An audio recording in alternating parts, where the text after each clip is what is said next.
नमस्कार जय जगन्नाथ मु सुस्मिता मो चैनल को आपण मानकु स्वागत।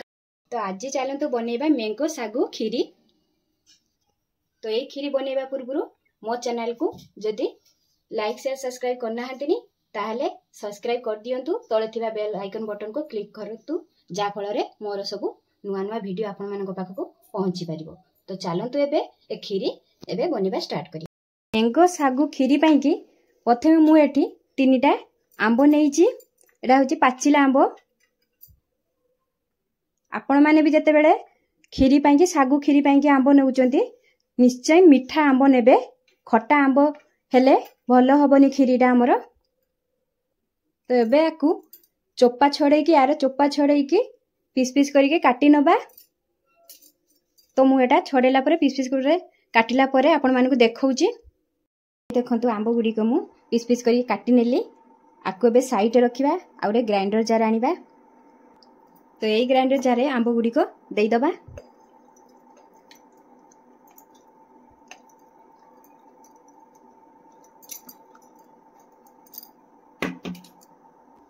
तापरे सेई आंब रे मु किछि खीर मलई रखिछि। तो ई मलई एइथरे देई दबा। आपण मानक पाखरे जदि नथिबो ताले स्किप करिवो। मो पाखरे थिला बोली मु एइथरे देई दउची। तापरे एइथरा आउ किछि भी पानी ऐड करिबानी।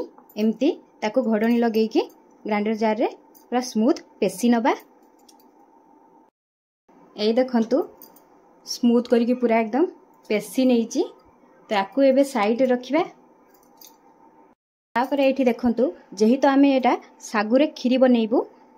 तो ता पई कि मु एठी 2 घंटा पूर्वरु सागु बत्रे नेइची। एटा गोटे कप सागु अछि।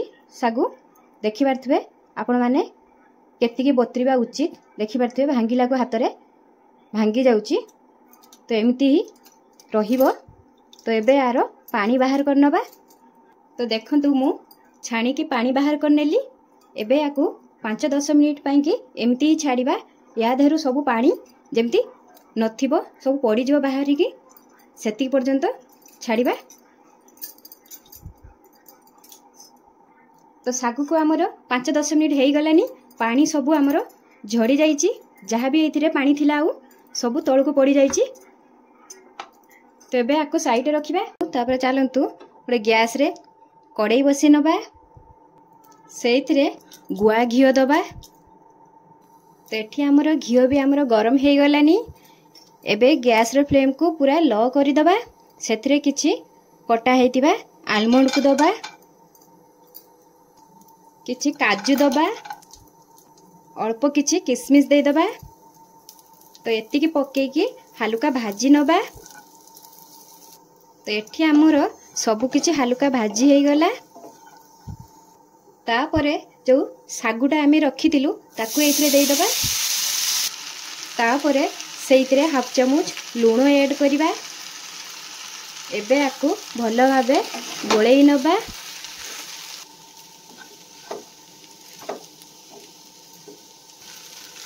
आकू एबे 5-10 मिनिट पई कि गैस रो फ्लेम को मीडियम टू हाई रखी कि एम्ति गोळेबा।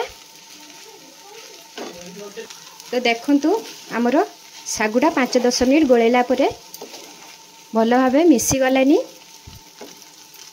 एबे गैस रो फ्लेम को लो रखिबा। तापरे एथिरे 4 कप खीर ऐड करिबा।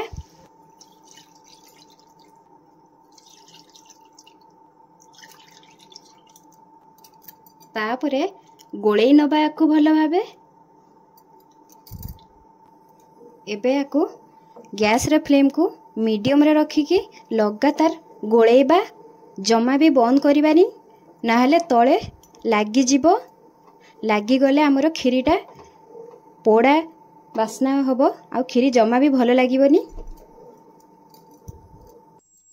एई देखंतु 5-10 मिनिट गोळेला परे खीरीटा हमर एटी बहलिया हेई आसिलानी।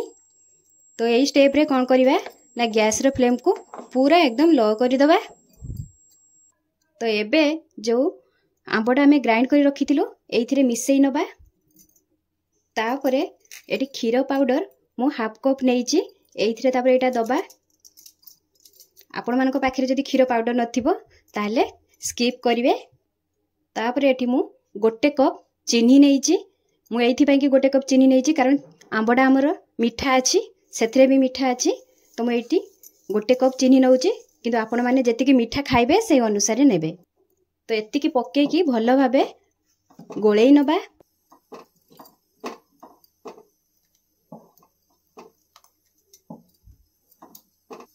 तो देखंतु एठी मु भल भाबे गोलेई नेली आको गोटे फोटो आसिया पर्यंत छाड़िबा। तो देखंतु सागु खीरी आमर एठी हेई गलानी। एबे गैस रे फ्लेम को ऑफ कर दबा।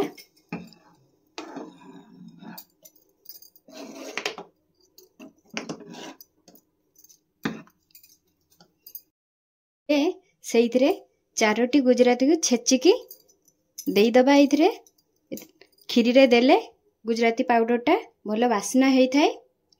तो एबे आपको टिके आउ टिके गोलेई नबा।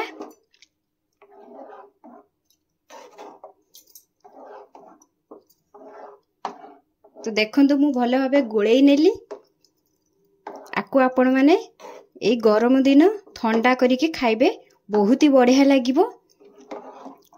खीरीटा आपण माने निश्चय घरे बनातु। जे भी घर को आसुचंती तांकु भी बनेगी दियंतु। पिला भी जदि सागु खाउ नथिबे ताले एमती ही गोटे खीरी बनेगी दियंतु बहुत ही पसंद करिवे। तो ये रेसिपीटी आपण मानकु केमती लागिला कमेंट माध्यम निश्चय जणेबे। आउ भल लागितिले मो चैनल को लाइक शेयर सब्सक्राइब करिवे। रहूची जय जगन्नाथ।